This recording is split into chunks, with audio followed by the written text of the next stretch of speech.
Para pendengar yang dikasihi oleh Tuhan kita Yesus Kristus, dimanapun Anda berada, saya berharap Anda masih merasakan begitu dalam, begitu tinggi, begitu lebar kasih Tuhan kepada Anda. Kita berjumpa kembali di dalam katekisasi bersama dengan kami, yang merupakan program dari Reform Broadcasting Ministry, RBM, yang dikerjakan dan dipersembahkan oleh Sekolah Tinggi Teologi Reform Injili Indonesia. Jikalau Anda ingin menjadi seorang hamba Tuhan yang dipersiapkan dengan baik, atau seorang pemimpin gereja, ataupun konselor Kristen yang profesional, Anda bisa mencari informasinya dengan mengunjungi situs kami di www.sttrii.com, www.sttrii.com, atau Anda bisa langsung menghubungi kami di nomor 021 799 0357, 021 799 0357. Saudaraku yang terkasih dalam Tuhan, kita sampai kepada pertanyaan nomor 42 di dalam Katekismus Heidelberg, yang berbunyi demikian. Pertanyaan: jika Kristus telah mati untuk kita, mengapa kita juga harus mati? Saya ulangi sekali lagi, jika Kristus telah mati untuk kita, mengapa kita juga harus mati? Mengapa kita masih harus mati?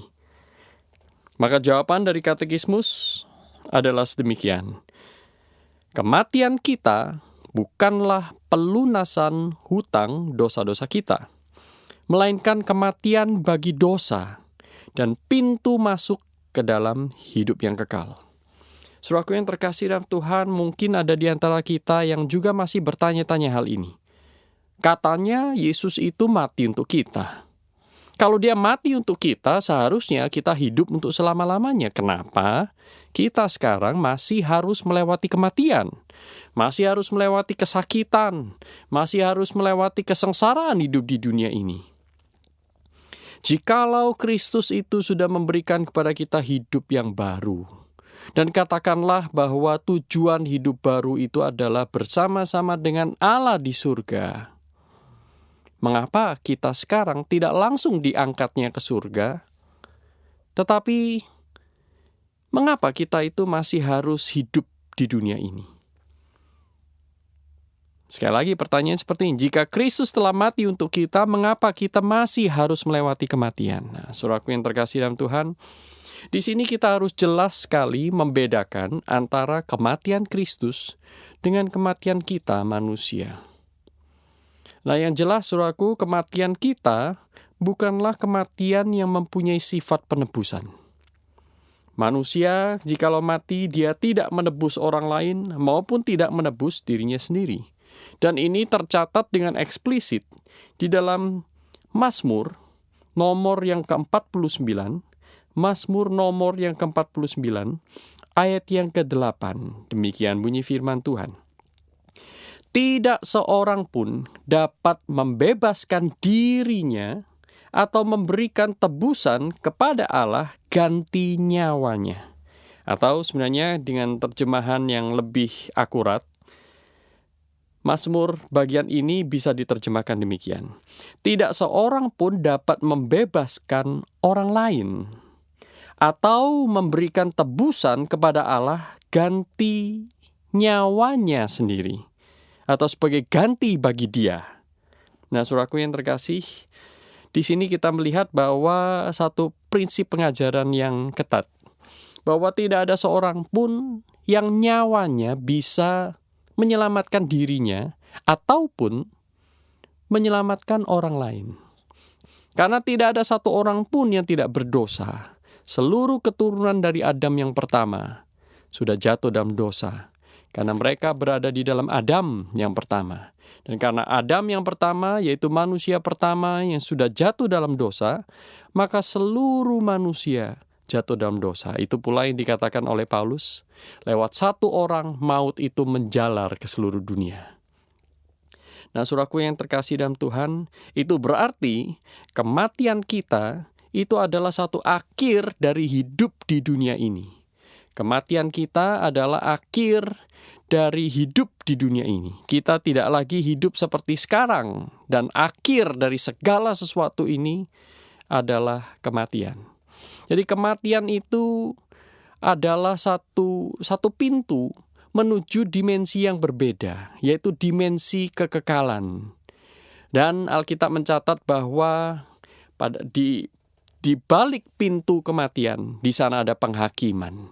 Nah, setelah penghakiman, maka kita akan mendapatkan masing-masing itu tempat yang selayaknya. Nah, kalau kita mempelajari dalam Matius pasal 25 misalnya, di sana Tuhan Yesus dikatakan bahwa pada hari terakhir itu, aku akan memisahkan di antara kamu, seperti seorang gembala memisahkan kambing dengan domba. Demikian pula Kristus akan memisahkan antara anak-anak Allah dan anak-anak dosa. Mereka yang hidup mengikut Kristus, mereka akan menikmati hidup yang kekal setelah kematian ini. Sedangkan mereka yang tidak hidup percaya kepada Kristus dan mengikut Dia, mereka akan mendapatkan kematian kekal. Bahkan, saudaraku, kita melihat bahwa kehidupan dan kematian setelah kematian di dunia ini adalah satu dimensi kekal, dimensi yang baru. Semua yang kita lihat, kita punyai di dunia ini adalah sesuatu yang sementara. Tetapi ada sesuatu yang kekal yang akan kita nikmati. Dan semuanya itu ditentukan juga oleh keputusan kita di masa yang sementara ini. Nah, saudaraku yang terkasih dalam Tuhan, disinilah letak perbedaan antara kematian Kristus dengan kematian kita. Kematian kita tidak membawa dampak kepada kekekalan, tetapi hanya merupakan pintu masuk menuju dimensi kekekalan, sementara kematian Kristus itu membawa dampak di dalam kekekalan. Karena Kristus telah mati untuk kita, maka barang siapa yang percaya kepadanya tidak binasa, melainkan beroleh hidup yang kekal. Kristus mati untuk menebus, manusia mati untuk menikmati penebusan di dalam segala keutuhannya. Kristus mati untuk menyelamatkan, manusia mati untuk mendapatkan anugerah keselamatan di dalam segala kepenuhannya. Kristus mati untuk kita, sedangkan kita mati untuk melihat Allah. Saudaraku yang terkasih dalam Tuhan, inilah perbedaan yang dahsyat.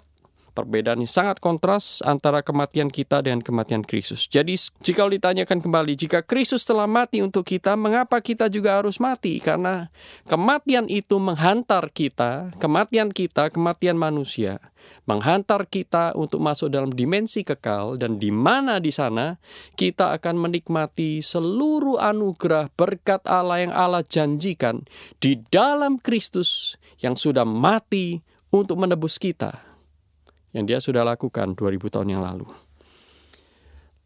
Lalu kita bertanya kembali, saudaraku, dalam pertanyaan 43 Katekismus Heidelberg. Manfaat apa lagi yang kita peroleh dari pengorbanan dan kematian Kristus pada salib? Apa yang dijanjikan oleh Allah? Apa yang kita bisa dapatkan, peroleh manfaatnya dari pengorbanan dan kematian Kristus pada salib? Maka Katekismus Heidelberg menjawab, oleh kekuatan pengorbanan dan kematian itu, manusia lama kita ikut disalibkan, dimatikan, dan dikuburkan bersama dengan Dia, supaya hawa nafsu daging tidak berkuasa lagi dalam diri kita, tetapi kita mempersembahkan diri kita menjadi korban syukur baginya. Nah, saudaraku yang terkasih dalam Tuhan, ini satu doktrin yang sangat penting. Doktrin ini sering dikenal sebagai the mystical union with Christ, yaitu satu penyatuan mistik antara Allah, yaitu Kristus, dengan kita, anak-anaknya, orang-orang yang percaya di dalam nama Kristus. Penyatuan seperti apa? Dalam surat Roma, pasal yang ke-6, mengatakan demikian. Surat Roma, pasal yang ke-6, mengatakan demikian. Atau tidak tahukah kamu, ayat yang ketiga, bahwa kita semua telah dibaptis dalam Kristus, telah dibaptis dalam kematiannya. Dengan demikian, kita telah dikuburkan bersama-sama dengan Dia oleh baptisan dalam kematian, supaya sama seperti Kristus telah dibangkitkan dari antara orang mati oleh kemuliaan Bapa, demikian juga kita akan hidup dalam hidup yang baru. Ayat 5. Sebab jika kita telah menjadi satu dengan apa yang sama dengan kematiannya, kita juga akan menjadi satu dengan apa yang sama dengan kebangkitannya.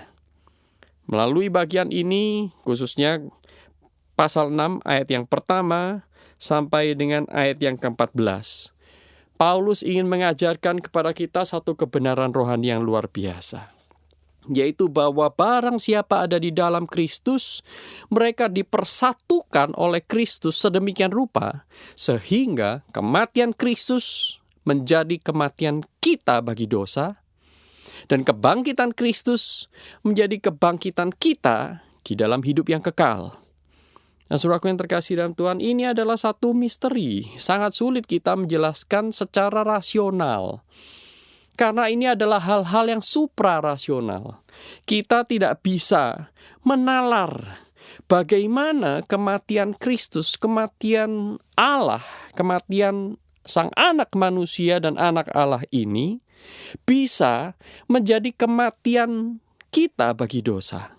Tetapi inilah yang dijanjikan oleh Allah, dan Paulus di sini jelaskan bahwa ingatlah bahwa kita itu tidak lagi hidup di luar Kristus, namun kita hidup di dalam Kristus. Barang siapa hidup di dalam Kristus, maka Kristus hidup di dalam dia. Barang siapa mati di dalam Kristus, Kristus sudah mati untuk dia. Nah, saudaraku, di sini kita melihat bahwa hubungan kita dengan Kristus itu mempengaruhi hubungan kita dengan segala sesuatu yang lain. Termasuk dalam hal ini adalah dosa. Nah, ketika kita berdamai dengan Kristus, berdamai dengan Allah Bapa melalui Kristus, kita tidak lagi berdamai dengan dosa. Kita tidak lagi berdamai dengan kenikmatan duniawi. Kita tidak lagi berdamai dengan kuasa-kuasa jahat dan penguasa-penguasa di udara. Sebaliknya, kita menjadi musuh untuk segala macam hal yang tidak memperkenan Allah. Nah, saudaraku yang terkasih dalam Tuhan, ketika Kristus mati, Dia berkorban, Dia hidup di dunia ini sedemikian rupa dengan penuh ketaatan kepada Bapa. Sampai di kayu salib, Alkitab mengatakannya. Dia melakukan semuanya itu supaya saudara dan saya mendapatkan kekuatan yang luar biasa. Bukan kekuatan untuk menjadi kaya. Bukan untuk kekuatan ekstra untuk mendapatkan semua yang nafsu kita inginkan. Bukan untuk mendapatkan kekuatan, bukan mendapatkan kekuatan untuk meraih segala sesuatu yang dunia ini tawarkan. Bukan. Tetapi kekuatan itu adalah kekuatan untuk mengalahkan dosa. Dan bukan hanya kekuatan untuk mengalahkan dosa, tetapi kekuatan untuk hidup seperti yang Allah kehendaki kita hidup. Nah, Yohanes pasal 1 ayat 12 memberikan petunjuk. Barang siapa yang percaya kepada Allah, mereka yang menerima Allah, pada mereka juga Allah memberikan kuasa untuk menjadi anak-anak Allah. Bukan kuasa untuk hidup sembarangan. Bukan kuasa atau legitimasi untuk melakukan dosa-dosa yang kita masih senangi. Bukan. Tetapi kuasa yang dihasilkan lewat pengorbanan dan ketaatan serta kematian Kristus di kayu salib. Saudara dan saya mendapatkan kuasa, jaminan kemenangan untuk melawan hawa nafsu daging. Nah, itulah yang dikatakan oleh Paulus, bahwa daging, dosa, tidak lagi berkuasa dalam diri kita, karena kita sudah berada di dalam Kristus. Dan ingat, itu bagian yang negatif, yaitu kita tidak lagi bersahabat dengan dosa, dengan nafsu kedagingan. Tetapi yang positif adalah kita mendapatkan kesempatan untuk mempersembahkan hidup kita menjadi korban syukur baginya. Kuasa dari Tuhan. Kita sungguh bersyukur. Dan itu semuanya menjadi mungkin ketika saudara dan saya dipersatukan di dalam Kristus. Nah, saudaraku yang terkasih dalam Tuhan, Allah adalah Allah yang dahsyat. Pengorbanan kematian Kristus bukan pengorbanan yang sia-sia. Pengorbanan kematian Kristus memberi kita manfaat, yaitu supaya kita tidak takut lagi terhadap dosa. Kita tidak lagi membiarkan diri dijajah oleh dosa. Tetapi sebaliknya, kita boleh bangkit melawan, menolak penjajahan, menolak perbudakan dosa. Nah, saudaraku yang terkasih dalam Tuhan, setiap orang, setiap manusia diciptakan oleh Allah untuk menjadi hamba. Nah, sekarang pertanyaannya adalah, hamba siapakah kita? Hamba diri sendiri yang membawa kita kepada kenajisan? Hamba dunia yang membawa kita kepada kesia-siaan? Atau kita menjadi hamba-hamba Allah? Roma 6 ayat 17 mengatakan, tetapi syukurlah kepada Allah. Dahulu memang kamu hamba dosa, tetapi sekarang kamu dengan segenap hati telah mentaati pengajaran yang telah diteruskan kepadamu, yaitu Injil Yesus Kristus. Kamu telah dimerdekakan dari dosa dan menjadi hamba kebenaran. Tidak ada seorang pun bisa memberikan dirinya kepada dua tuan. Kita harus menyerahkan kepada Allah, bukan kepada dosa. Kiranya Tuhan memberkati kita sekalian dengan firman-Nya. Dan biarlah hari-hari Anda menjadi hari-hari yang dipenuhi dengan kemenangan. Tuhan memberkati. Bersama dengan kami, Reform Broadcasting Ministry yang dipersembahkan oleh Sekolah Tinggi Teologi Reform Injili Indonesia.